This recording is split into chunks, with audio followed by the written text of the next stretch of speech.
Good evening, everyone, to this evening's lecture with Professor Mommaerts. As usual, I'll give it a couple more minutes for people who are tuning in late with us, and then we'll get started.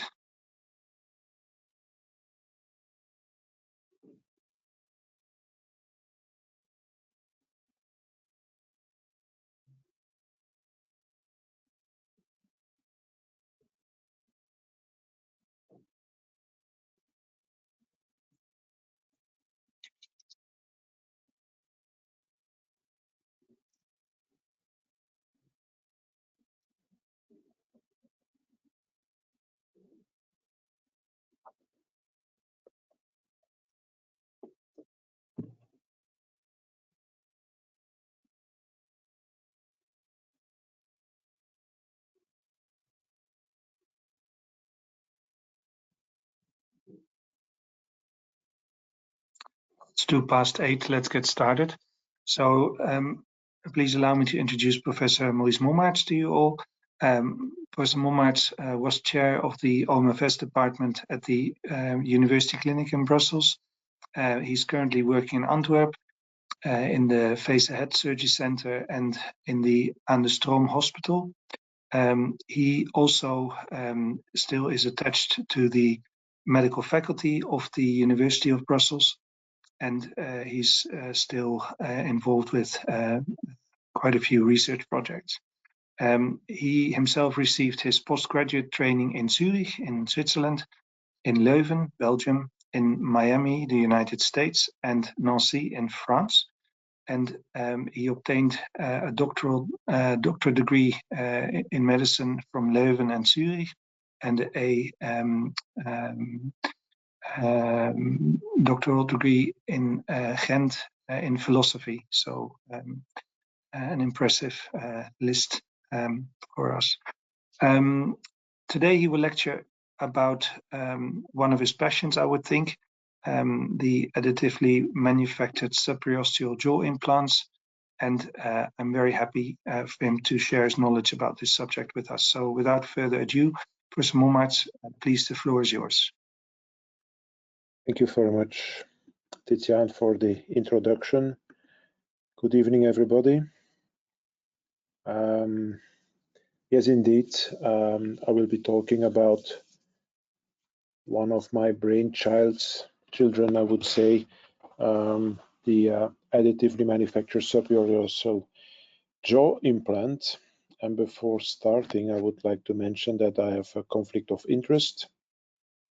I am innovation manager of the company CADskills that manufactures these patient-specific implants, not only the AMSJI, but also facial contouring implants and temporomandibular joint prostheses and other stuff for extremities, orthopedic surgeries, hand surgeries, foot surgeries, and so on. As a matter of fact, I still have research projects running mainly on these patient-specific implants, one PhD and a couple of master theses in the running. I remain active indeed, and I see more and more of these patients showing up at our clinic here. Today I did 2 rhinoplasties and 1 wraparound facial contouring in the mandible. People can come and observe surgeries. Sometimes there is the request for workshop, and because these implants require a little bit of training, I've suggested to the secretariat that the certificates that you receive for attending this lecture could be used as proof of training needed in the company to allow you to order these kind of implants.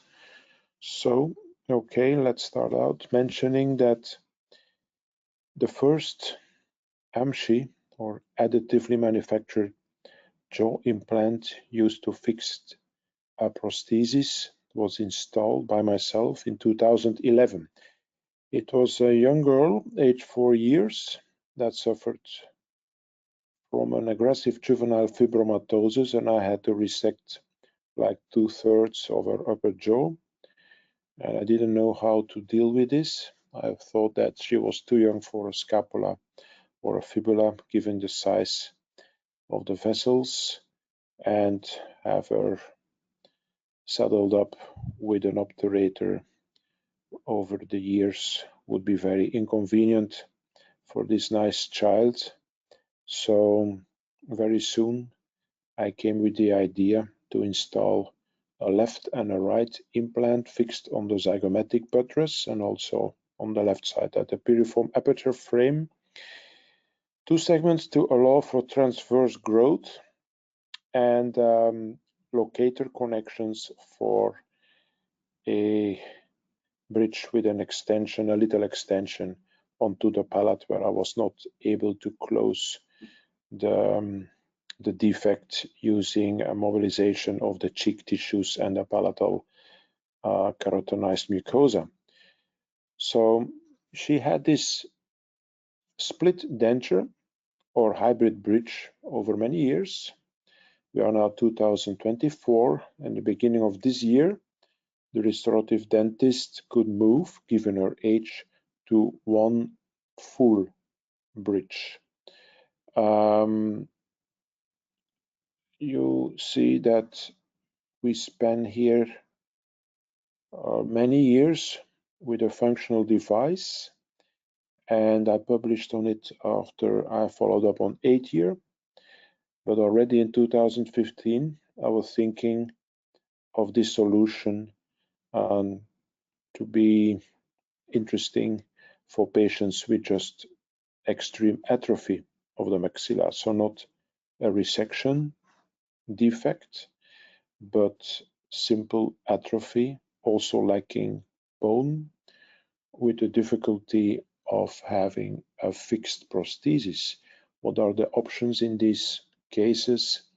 You know, zygomatic implants, we have bone grafting, and that's about it. I'm not talking about short implants because extreme atrophy, K-Wood 5, 6, 7, 8, they are not, there is no indication for short implants. They lack even too much bone. So this came then into play. And you see the device and the design is totally different. It's much more elegant. Initially, I assumed that the results would be better in the upper jaw because, you know, of my experience during my training. I have seen mainly periosteal, subperiosteal implants that had to be removed, but after even 20 years and more of use. But my idea was, my perception was that they were failing in the mandible. Mainly the mandible was a problem at that time, and the maxilla could be handled using a conventional removable prosthesis or conventional pre-prosthetic surgery like submucous vestibuloplasty, tuberoplasty, skin grafting. But the mandible at that time received sometimes a subperiosteal implant in chrome cobalt, and I have assisted a few cases in Zurich to remove them. So my perception was that this solution was not the good one for the lower jaw, where in the symphysial area you usually have enough of bone to put 2 implants or even 5, 2 implants with a click prosthesis or 5 implants with immediate loading with a fixed bridge. But over time, over the years, I've seen that many of our colleagues, they saw some indications, especially in the posterior part of the mandible, for the AMSJI. So the principle for AMSJI, when you compare with zygomatic implants and bone grafting or sinus lift, is that whatever happens, we end up with the original conditions, which is no loss of bone and no use of a donor site. So the principle primum non nocere is very important to me when you start out with something that is having such a bad fame and which is experimental. So my idea was, okay, we can test this, we can do a couple of cases every year and see what comes. But in case it goes wrong, we need to prevent, first of all, that the system is lost completely. So I was thinking of having branches made at the arms in this area, so that in case of an infection around a connection, that we could simply under local anesthesia remove this arm and have the system going on with 5 or even 4 connections with the same prosthesis. That was one. And the second was that if I had to remove it, the patient should be left with the genuine problem, being a severely atrophic maxilla, not a maxilla with defects. As far as I know, only one case in over 500 that I know of has a defect, and it has been published by my colleagues from the University of Leuven. They found a maxillary wall defect in a patient with a huge oroantral fistula, and the reason was, first of all, the patient that promised not to smoke, he started smoking again, and second, he didn't show up for any controls after he had this mucositis. And third of all, there was a lack of oral hygiene, and we will come back to that because my lecture goes on the flow and also on prevention of complications rather than on the treatment, because I have to confess there is little real complications. It's usually a problem, and in the worst case, it's an obstacle that can be dealt with under general anesthesia. So yeah, this is the second part of my lecture, which is on the prevention. But let's continue with this slide. It says also no entering of the maxillary sinus, no entering of the mandibular canal. That is also primum non nocere. With current digital technology, with software where we can look at anatomical structure, the thickness of the bone, we can have the screw holes designed in a way that they avoid vital structures, and also the screw length and the direction can be determined easily. Yes, we use current technology such as finite element analysis. It's used in the company in cases like this with a huge cantilever.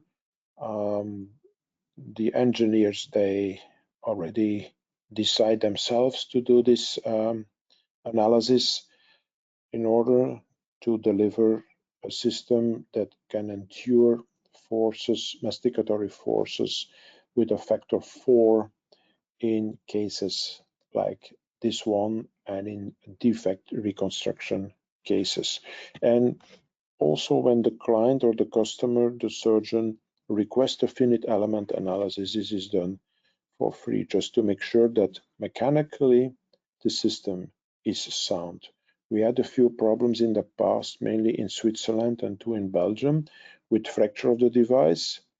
We changed the thickness, we changed the designer, and we went to finite element analysis for every case where we worry about such a possible complication. I mentioned that we use this software Mimics to decide upon the position and the length of the fixation screws. We can avoid the maxillary sinus, we can avoid the nasolacrimal duct, we can avoid the inferior turbinates, but I have to confess that sometimes the bone at the piriform aperture frame is really thin, and there is more anchorage in the zygomatic buttresses. So, but we will come to that later.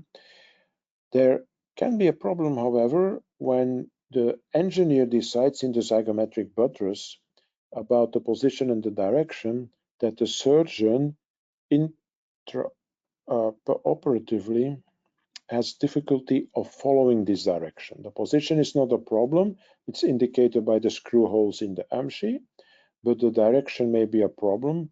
So for these cases, drill guides can be provided. Yeah, usually when I use it, I use just one, the one that I think of could be a problem.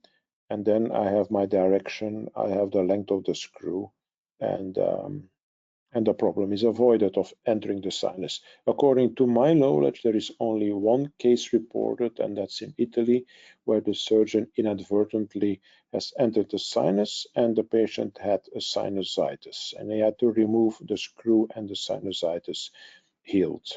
I don't know if other procedures were needed like FES or antibiotics, I don't know. But okay, you have to know that this exists, drill guides. Let's come to workflow. Colleagues starting with AMSJI have the manuals at their disposal. They have me at their disposal. They have the engineers there. They have the CEO, the COO. We have plenty of documentation, guides, step-by-step PowerPoints. And it's quite easy, actually, once you understand it. It's very easy. It starts with the scan prosthesis. One has to ask the dentist, please make a prosthesis that reflects the future prosthesis in the way that the occlusion should be correct, the shape of the teeth, the smile aesthetics, and then turn this prosthesis into a scan prosthesis by fixing LED beads, for example. They are commercially available at Shermark. You can just tape these labels onto the prosthesis. Some dentists, they like to use their dental app to fix scan bodies to the scan prosthesis, and others make use of barium sulfate into the teeth. But anyway, we need the scan prosthesis to provide a dual scan. Sometimes the company receives just a CT scan with a defect, and the question, please go for AMSJI and prosthesis. That's not doable. In extreme cases, yes. And mentally handicapped, yes. Some kind of a prosthesis somewhere, you know, coming close to the occlusion can be designed by the engineer, but it's much better to start in the dental office of the restorative dentist, ask a scan prosthesis, ask also what kind of connections he prefers, Straumann, Nobel, or Astra, or any other type, and have the patient scanned. Once the patient with a scan prosthesis in occlusion, centric occlusion, the maxillofacial complex should be scanned, either CT or CBCT, and then the prosthesis should be scanned high resolution CT, high resolution CBCT, or optically scanned with those scan bodies. Optically scanned can even be done without scan bodies because the superimposition is possible. The DICOMs or the STLs are then transferred to the company where the engineers start designing the AMSJI and where production happens. 3D print titanium.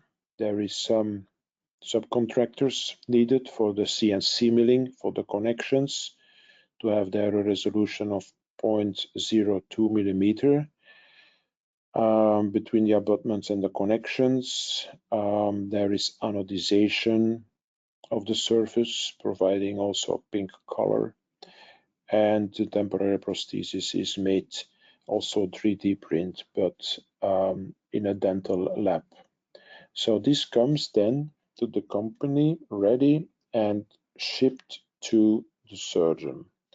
Surgeon can decide upon the type of screws he or she will use. The screws can be provided by the company, or the surgeon can decide to use his or her own screws, and then surgery happens. It's ambulatory surgery, either under general or under local anesthesia. Please, if you provide images, make sure they are of good quality, because the designers, they can go for segmenting for hours and hours and hours when they receive something like here depicted in red, and still don't know if they have the right surface, the bony surface. Whereas the picture in green shows a good quality CB or CT scan. The scan markers can be recognized and the bony morphology, and then you can have something that is really fitting your patient. Otherwise, it's unsure. So we warn for CBCT scans, usually in the private, in the dental office or in some surgical centers. The CBCT scanner is not of optimal quality, and it is better to send your patient for a CT scan than to have an AMSJI, an implant that is not fitting. So we recommend to send your patient to a radiology department where they calibrate a CT scan every morning. Ask then your radiologist to apply a metal artifact reduction software. Left and right, you can compare. On the left, it's a cylinder that is scanned with in acrylic with some metal cylinders inside. And you see before the Mars protocol how it looks, the artifacts, and after.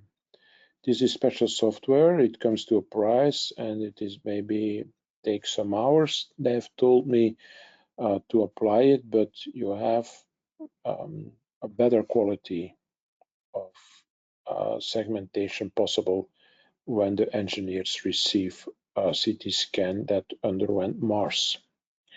Okay, let's come to prevention of problems, obstacles and complication. First of all, prevention of dehiscence and ascending infection. Now I will jump from one to the other point or item that I think are of much of interest to you. We will not go into the details, but I will just mention the most important factors that needs consideration in the avoidance of complications. So this is a case of my own general anesthesia. As you can see, this is a case of thermal dentition. So the patient came with a frame prosthesis in the upper jaw with severely affected residual dentition with apical infections with periodontal regions. So we just got rid of it. A total extraction in the upper jaw, a vertical ostectomy guide, horizontal osteomectomy guide to get rid of the alveolus, the alveolar bone that otherwise could resorb later on, and then an AMSJI that is fitted. The suturing you see in the middle, a lot of suturing, and then on the right-hand side, the COEPAC, the wound dressing that I like to apply between the temporary prosthesis and the wound. You can use COEPAC, you can use elemental. I prefer COEPAC because elemental is very difficult to remove. The COEPAC can be piecemeal removed. The elemental comes in 1 or 2 segments, and it's sometimes difficult and painful. Why such a wound dressing? I like it, not everybody likes it, but I like to protect the wound for 2 weeks so that the patient doesn't brush there, It protects the sutures. It removes any dead space. It is keeping the wound clean, and healing can happen under the wound dressing. After 2 weeks, it is removed, and then I start asking, well, then I ask the patient to start with water pick for a couple of weeks before using interdental brushes. So one mean to avoid dehiscence, early dehiscence with maybe late recession, is to use Coepac. That's one advice. Okay. Now, it's sometimes difficult for the engineers to design a prosthesis that allows this Coepac, because if you do not send in the model, it's sometimes difficult to segment the gingiva. And this is a case of mine where the temporary prosthesis was really pressing on the gingiva. And this is after 3 months that I removed it before sending the patient to the restorative dentist. And you can see there is some pressure, some mucositis. This is not the way we like it. So please make sure to ask the engineers to provide enough space between the undersurface of the temporary prosthesis and the gingiva. They never know for sure when they like to adapt. They never know for sure where the gingiva will end, because you need to put the AMSJI underneath the gingiva, so that creates volume, and then you have to suture the wound edges, and then you have the swelling after or during wound healing. So it's different, very different from an-osseous implants, where there is no volume added under the gingiva. Okay, so for the definitive prosthesis, no problem. The permanent prosthesis can be made touching the gingiva. I wouldn't mind. This is responsibility of the dentist, not responsibility anymore of the surgeon. When they feel happy with that, they can do it. And I've learned that the modern way to do is effectively to make contact with the gingiva, the undersurface of the permanent prosthesis making contact with the gingiva. Okay, let's jump to another tool, the incision. An incision guide is very helpful. I found out in my second case where I made the relaxation incision too much anterior, and upon suturing I ended up with an incision line over the posterior part of the AMSJI, over the loop, and I couldn't close properly, and effectively there was a small dehiscence and ascending infection. It was a problem. I could deal with it using antibiotics, but I thought, okay, how to avoid that? I make this incision too much anteriorly. So, okay, incision guide, it says, please make your incision there, either type 2 going up into the vestibule or type 1 going distally, dorsally over the tuberosity. Both work, but doing so avoids this problem. If you make the crestal incision too close to the last connection and the loop underneath, you have to drape the gingiva around the post, so you lose length, and in the end you come up here with an open space, and this is more difficult to close. Then when you do it this way, you make your incision far away from the last post, and then you have the ability to rotate a flap into that defect. Okay, it may be a non-keratinized mucosa that comes here, but this will be keratinized mucosa around the posts. So this is a trick maybe, or a tool at least. Some prefer to have an indication of the posts here. I don't mind so much. This is mainly to use punch to punch out the gingiva, which I preferably don't do, but you know, you're free to do. Okay, We have done extensive research, retrospective and prospective, regarding the risk drivers for infection, inflammation, recession.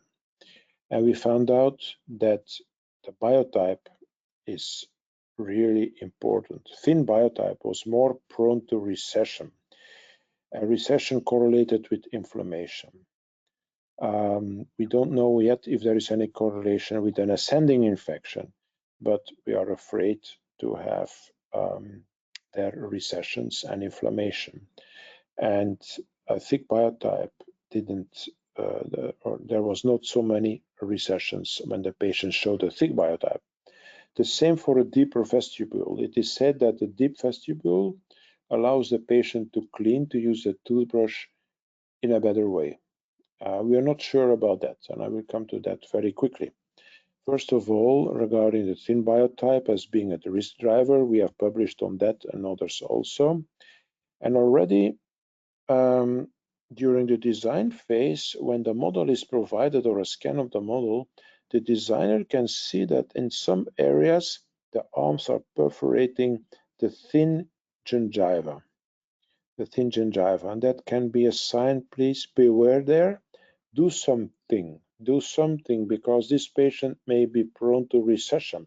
A small recession, when it's stable, it's not a problem at all, but when it's a progressive recession, it needs more observation. It can come to difficult cleaning. It can come to an inflammation. It can come to an ascending infection. As I mentioned, the undeep vestibule or a low mucogingival margin for some period guys, this may be the cause of mucositis, but at least in the retrospective research that we did for mandibular AMSJIs, we found that the height of the keratonized mucosa did not contribute to the presence of recessions. So actually, I don't know. As a matter of fact, we have seen cases like this one from Italy, where there was hardly any keratonized mucosa and still no progressive recessions at all. This correlates, these pictures, they correlate. You see here, it's quite stable. After many years, after 5 or 6 years now. So indeed, this is just a single case, but in the mandible, we have investigated more than 39 AMSJIs, I think. It's in publication, or at least the manuscript is submitted. And there we found no correlation between keratonized mucosa buccally, the height of the, or the position of the mucogingival margin, but we found a correlation between thin biotype and recessions. Now that may be a contradiction, but I mention again, the height of the keratonized mucosa, so the level of the mucogingival border, did not play a role, but the thickness of the gingiva played a role. Statistically, again, in this case, it was not the case. Techniques to avoid presence or progression of infection of recession. This is a case of Dr. Dank from the Netherlands. He saw a recession. He wanted to prevent an inflammation or a progression of the recession, and he placed a palatal, I don't know, I think it was a full thickness mucosa graft, keratonized mucosa graft. We do not have long-term pictures of this because the colleague left the practice in the Netherlands and came to work in Belgium. You can use LPRF. I'm not very a fan of this. You can use artificial membranes. Some of us use it. I don't use it, but it may be a good idea to use this acellular dermal matrix graft to thicken the gingiva on the buccal side. That's the goal. Thicken the gingiva on the buccal side. I thought this could be a technique, and I've used it in many cases, which is an incision not on the crest on the top, but more palatal to it and then beveled. So then you take some thick keratized mucosa and you shift it to the buccal side. At the same moment, the mucogingival border is moving upwards, but we have thick gingiva from the palatal side put here, draped around the post at the buccal side. This is one technique. You see here some examples. Again, 2 mm palatal to the crest, a beveled incision, and then moving the gingiva upwards. This is 3 weeks after such a movement. This is 3 years post-op. So that could be a solution. The incision 2 mm palatally in a beveled way as to leave some tissue on the palate that will keratinize later on, and then to move the upper part, the upper layer buccally. That's one way to go. Recently, I came up with this idea, and I didn't do many cases, just 3, but the results are promising. Instead of taking a fibrous graft, it's taking a fibrous flap from the palate. Go with top crestal incision, undermine palatally, and move this buccally, but fold it upon itself. Fold it upon itself. Here, undermine, fold it upon itself. Fold it upon itself here. It thickens really the buccal gingiva massively. And at the palatal side, I didn't see any recessions so far. Okay. Just a little trick. This is a dissection. You have to dissect at the anterior part of the zygomatic buttress, at the piriform aperture, and then palatally. You do not need to dissect the canine fossa and the infraorbital nerve. You do not need to make the incision here and open up circular way. You can do 2 flaps, and that's interesting when you do the surgery under local. You can go from one side, like the right-hand side, open up, put the AMSJI, give local on the left side, open up, and put the AMSJI.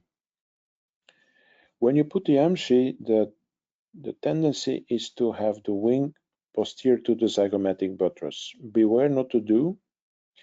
Always check that the wing is in front of the zygomatic buttress. We have nothing to do there behind. And sometimes you try and you say it doesn't fit, and it's because you went behind. You have to shove it in here in the front. Okay. You can use a mallet and a punch to really press it down onto the bone, because sometimes there is fibrous adhesions in the depth, you don't see them, and then your AMSJI is pushed up. If you use a mallet, you can hammer it in, mallet it in. Also for the vertical and horizontal ostectomy guides, you can mallet it in. There is provisions in the AMSJI. This is technique number 2, as I call it, with a fibrous tissue flap taken from the palatal side and then folded upon itself. And you see how thick this becomes, how thick compared to the other side. Left and right AMSJI are introduced. This is the temporary prosthesis. We fix it with 3 screws only. And then we move to the osteosynthesis. Only after having fixed both AMSJI and having put the patient into occlusion, only then we start putting the osteosynthesis screws. And I don't put them really tight. I untighten them by half a turn as to avoid tension in the system. Suturing, I like running, and after the running, when that's finished, I do purse string sutures. but others they use single stitch sutures. I don't know which is the best one. I prefer this one. And then in the end, of course, all the screws go in. There is little chimneys there. You can fill them with utility wax or bone wax, or you can use Teflon and cave it when it's for a longer time. The prosthetic screws also don't over tighten. Use a torque controller at 25 Newton centimeter. Avoidance of non-osseointegration, you know that. It's to avoid mobility. So provide enough fixation. When possible, put 3 screws. 3 screws when you think there is a problem with the thickness of the bone here, rely on the bone here. And the designer, they will move all the forces to that area. So any masticatory forces here in the front, they will be supported by the fixation in the back. Because you never know what patients do later on. And it's always the fault of either the system or the dentist or the surgeon. It's never the fault of the patient when a patient complains of a fracture. You know, this is 5 years after fully integrated AMSJI. But sometimes patients, they complain, they say, oh, look what happened. My prosthesis has broken. Of course, the temporary prosthesis is meant to be replaced by a permanent one after 3 months. But patients think I'm going to save some money and I will continue with this one because I like it, it's useful, and up, there we go.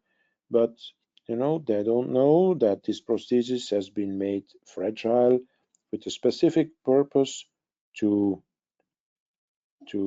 force the patient to go to the dentist and have a permanent prosthesis done, like one of zirconia on a titanium frame, for example. And our intention is to say to the patient, listen, you need to respect soft diet for 3 months because we don't want mobility there. We need osseointegration. And second, we want patients to be referred. If patients are treated by the surgeon and they run forever with a prosthesis, which can be done, you know, they will not return to the dentist. The dentist will not have any job to do, and he will not refer any case back to the surgeon.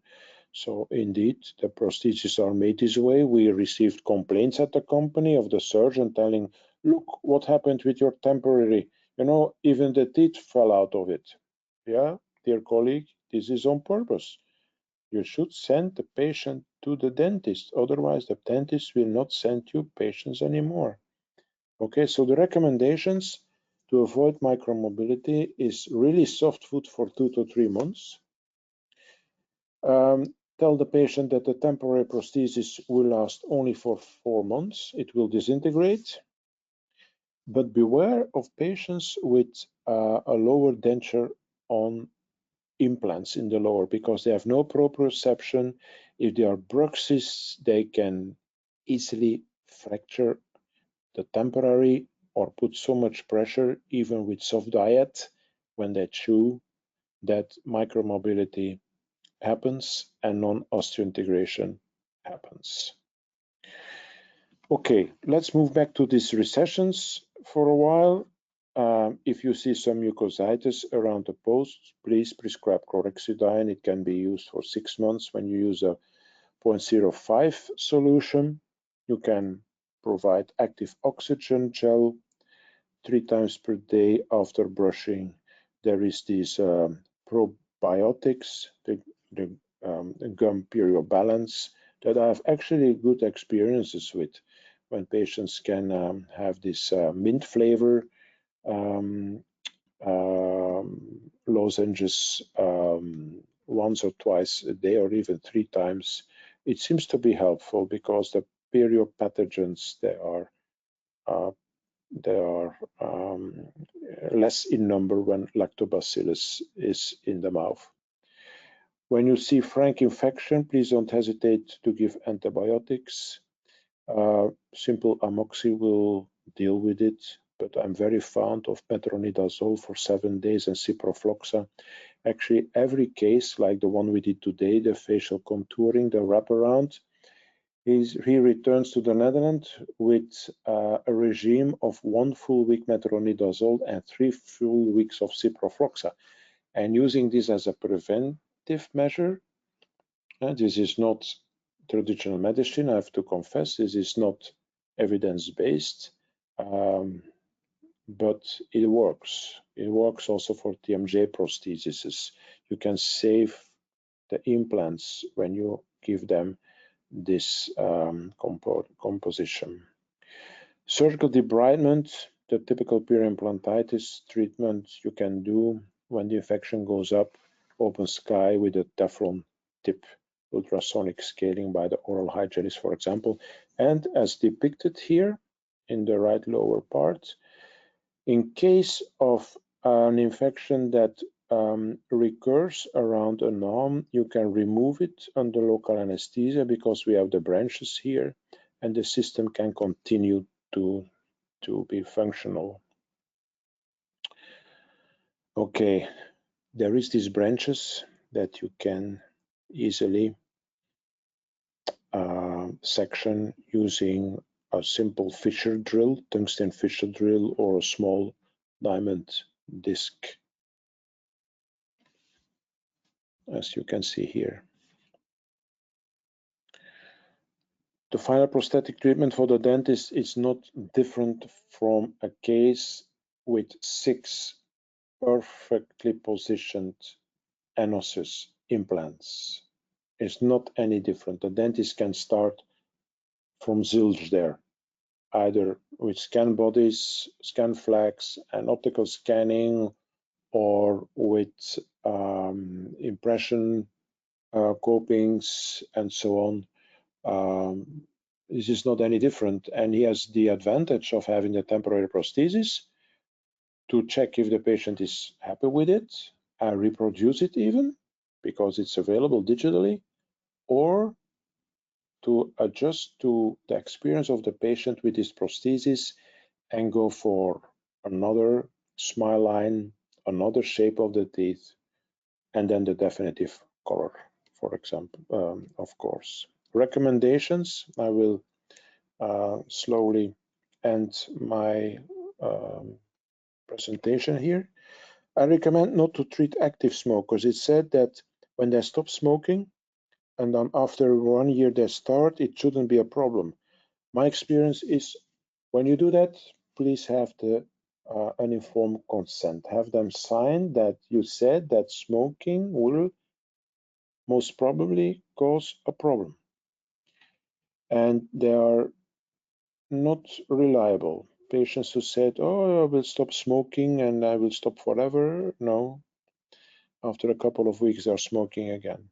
Also beware of diabetic patients. Now, in some countries, like in Kuwait, our colleagues say, but this is the patients we like to treat with AMSJI. These are the ones we are not putting any autologous bone because they, the bone will maybe get infected and come out. As a matter of fact, diabetic patients, even if they are under control, they are more prone to infection than others. And also patients with immunodepression. That the most important advice that I can give you is to have the patients seen by an oral hygienist every 3 months. So for me, it's very clear. I don't do any smokers. I don't do any diabetic patients. And they have to sign that they have to go to the oral hygienist every 3 months. That's for me very clear. I'm not a guy like this putting an implant and a crown in a patient that continues to be like that. That is not done, I think. Take home message. This is my last slide. Currently, the complications are mainly of biological origin, found in soft tissues, and they are plaque and immune system condition related. The cause of a complication can be found with the engineer, the surgeon, the dentist, the dental technician, but also the patient. Select your patient, have them signed an informed consent. If you do or read any statistics, please look at the subgroups. Do not put every AMSJI patient in one group. We have non-compliant patients, we have some with pre-existing pathological conditions, the smokers, the diabetics, and so on.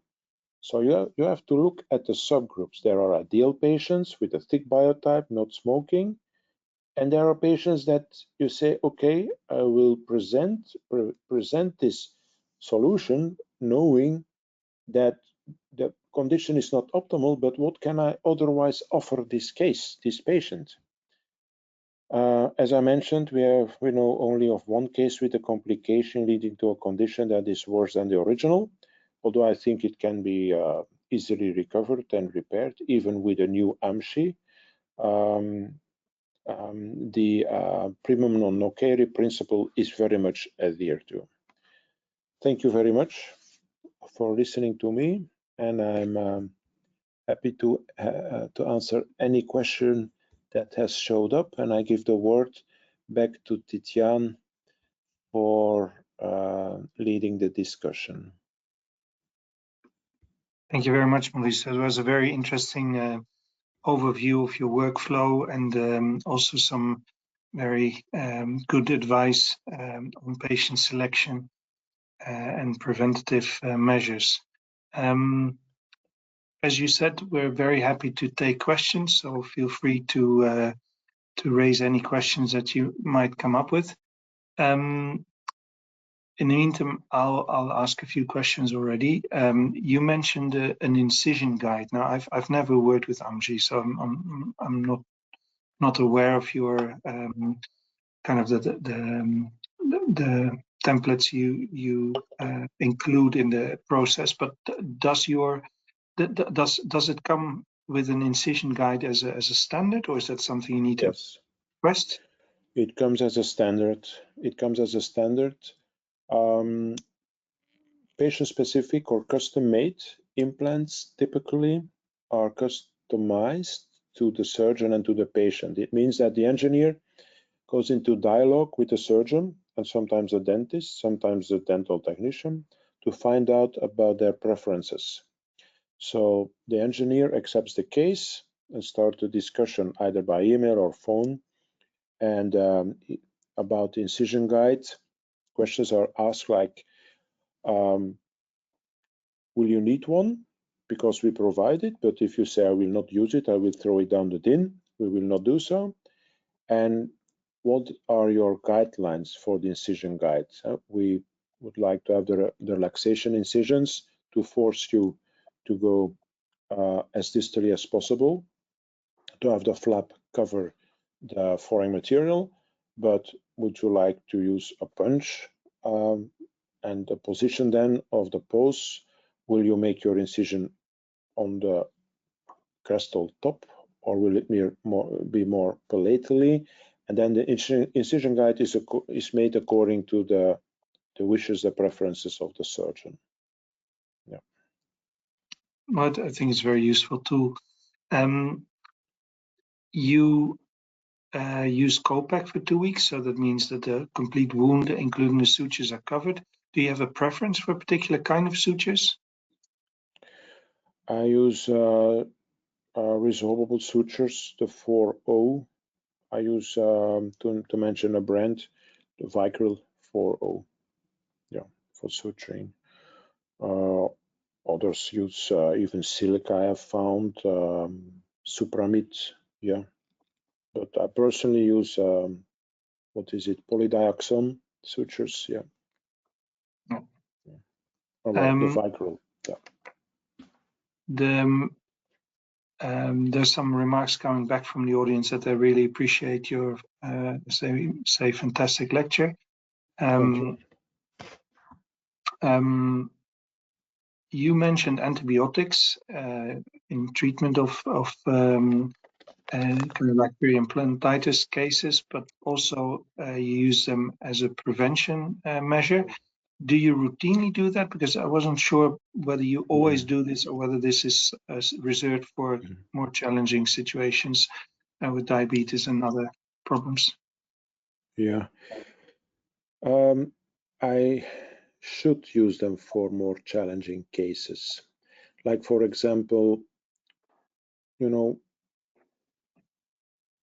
when I talk now, it's not only about AMSJI, but for all patient specifics in titanium, like for example, a temporomandibular joint prosthesis, an extended one, where you also open the oral cavity.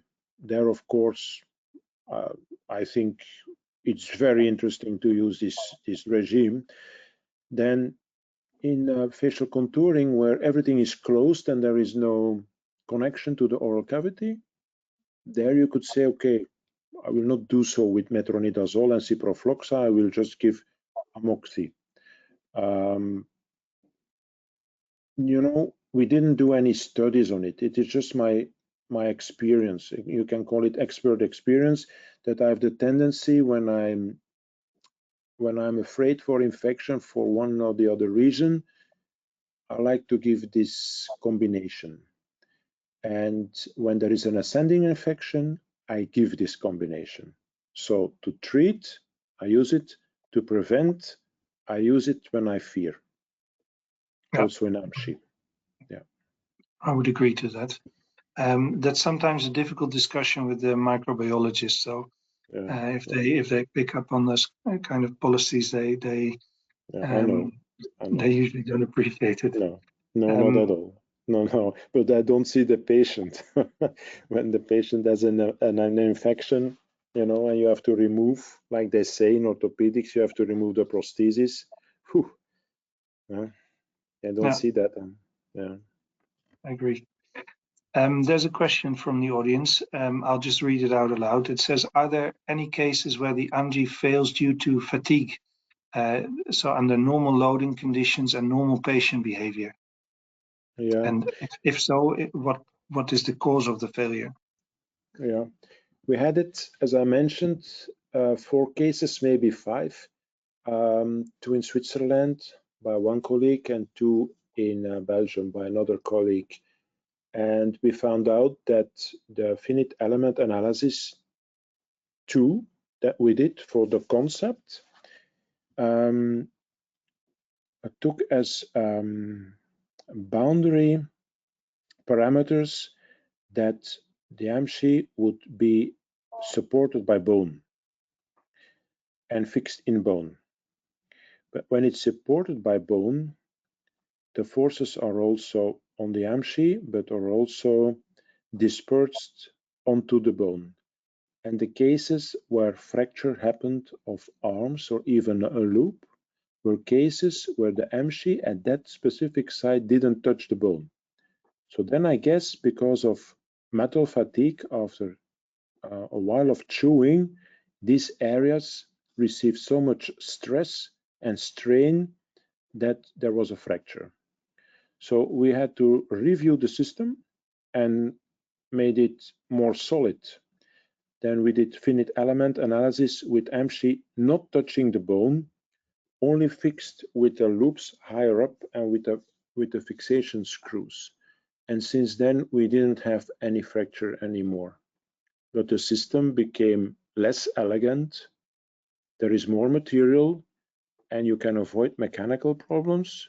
But I think it is possible that the biological problems are then coming onto us, because the more metal interface between the gums and the bone, the more bacteria can adhere to the metal, the more infection can happen. So, okay, percentage-wise, it doesn't seem to be that big of a problem, and we never could do any statistics between the first series in the first years and the second series. We didn't do those statistics. So it's just an idea that mechanically we have a system that now works, but biologically we have to look more into the risk drivers and how to deal with them. We cannot reduce the solidity of the AMSJI anymore. We need it for prevention of mechanical problems. Yeah, but basically the mechanical problems you have overcome since you use the FEA. Yeah. Okay. Yeah, and properly done FEA, not with the idea that bone would support the AMSJI. So now the AMSJI can, bone can resorb for many reasons. There can be an extraction not too long ago, or an infection, for example, around the post, and not seen quickly enough, the post not being removed, and then a fracture can happen because the bone has disappeared. Yeah. I have another question from Andrea Toroni. He asks if you always use 2 plates, or whether you sometimes also use a single plate. I assume with the plates, he means the fact that you don't do a full arch. Yeah. In the mandible, we sometimes use 3, sometimes 2, left and right, sometimes 3, posterior, left, right, and 1 in the front. In the upper jaw, I like to use 2. The reason is that you can do it more easy under local anesthesia, and it is easier to handle, both when you have a partited system, and in any case, once left and right are in position, and the third part, being the titanium bar in the temporary prosthesis, is screwed on them, you have one solid system. So it's for the easiness of the surgery and to reduce the morbidity for the patient that we choose for 2 segments. Yeah. A question from Aras Erdil. He thanks you for your lecture, and he would like to know your opinion about AMSJI and patients with oncological defects. Yeah, we have a series of those, and we have currently 1 PhD student who is working on this. First of all, we made a classification of the defects that's already accepted for publication in the international journal. And then now comes a review of all the cases that have been done for resection, and that is about 35 cases with Catskills once. But it's a multi-center study, so we also have invited other surgeons, like in Madrid, to join. So I don't know exactly the number that will be included, and we are checking if this periosteal can be used with flap or without flap, with or without bone reconstruction, because you can use this frame to fix your bone flap, your fibula or scapula onto it, or you can just use the metal and cover it with a temporalis flap or with an alt flap or whatever you like, soft tissue. And we are looking into that, what would be the best combination. And I cannot tell right now about the results. This is still to be analyzed. Yeah, and I assume that there are also other parameters playing a role in your decision whether you should use these or not, like postoperative radiotherapy, Radiotherapy, etc. Yes, indeed, you're right. There's another question coming in from Dr. Farhan, and he asks whether there are any medical contraindications for these implants. You already mentioned a few, I guess, but he would like to know. Yeah, any patient with proven immunodepression, or when taking medication for to reduce immunity, for example, transplant patients, I wouldn't do them personally. I think those are no-goes. As for smoking, sometimes patients have tricked me. I have witnessed one patient coming in the morning. He promised not to smoke. He really didn't smoke, but the morning of the surgery, he went out. We were looking for him here in the clinic. Where is our patient? And we found him outside the door. He said, "This will be my last cigarette." And then he went into surgery. So you can think of what happened. So I really don't like it, but statistically it was not proven, but the odds were, I think, 7 when the patient smoked. The odds factor was 7, so there is a big chance when the group would be bigger that we could prove statistically that these are medically compromised because they are taking drugs. So this is a second group. And diabetics, I'm lucky not to have too many diabetic cases here that show up for this solution, but I would be very much afraid to do. Yeah, and otherwise we don't know. There is biphosphonate, the medication, osteonecrotic group that luckily doesn't show up too many here. What else could there be? I don't know. I think I mentioned the most important ones. Radiotherapy. Well, you know, sometimes these patients are really needing such a solution. Like in Göteborg, they use it very frequently. That's their main indication, which is patients after radiotherapy not being able to wear an obturator because of the mucositis. So who am I to tell people not to do it? Even if the solution works for 5 or 10 years and you have to redo it, it helps them for that amount of years. Well, that's right. There's a question from Jonathan Yund. He is asking why we haven't introduced vertical fixation screws in addition to zygomatic. Vertical ones, then he means probably in the palate. I guess so. Yeah. We have seen a few cases, but usually the extreme atrophy doesn't have too much bone there either. You have to really go up in the face to find bone that is not prone to resorption in K-Wood 6, 7, and 8. So I remember a few cases only where the surgeon wished to have extra screws, like one in the Germany that I know, in Gießen, exactly, for a partial AMSJI.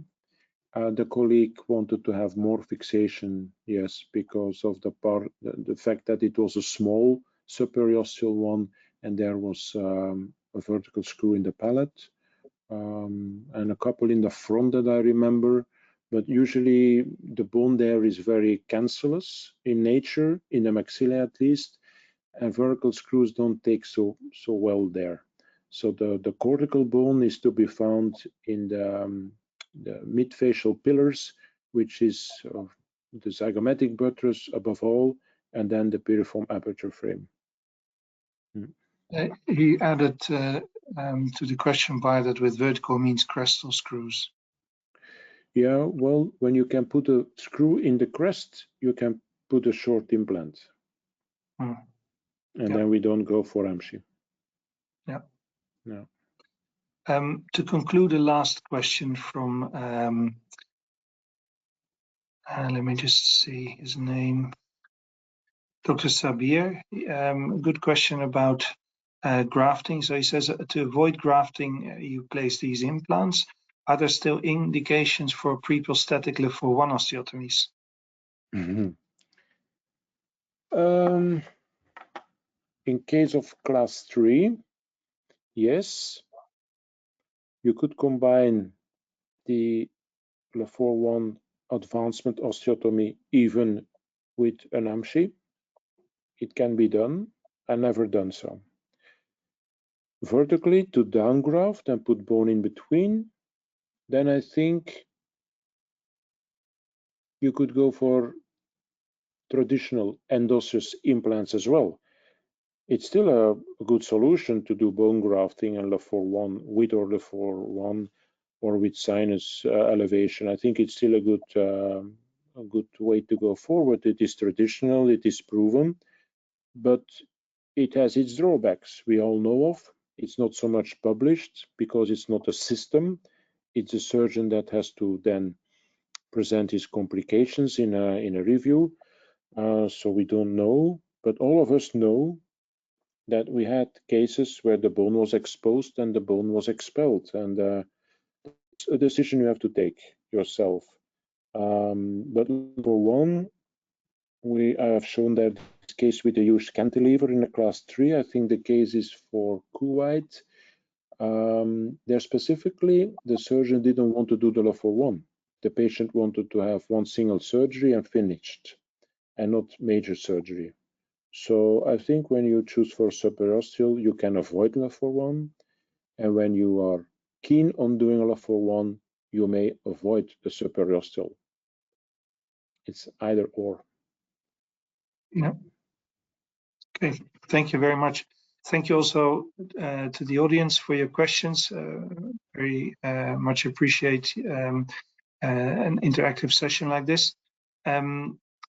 Maurice, thank you very much. Very interesting lecture. Thank you for explaining to us in detail how you work and about the workflow, so in terms of design and FEA process. Very interesting. I would like to wish everyone a pleasant evening, and I hope to see you all back in 2 weeks' time with our next lecture. For now, good night and take care. Mm-hmm. I also thank the audience, and I thank you specifically, Titian, for moderating this session very well. Thank you, and I hope to see you in the future. Goodbye. Good evening to everybody. Good night for everyone. Good night.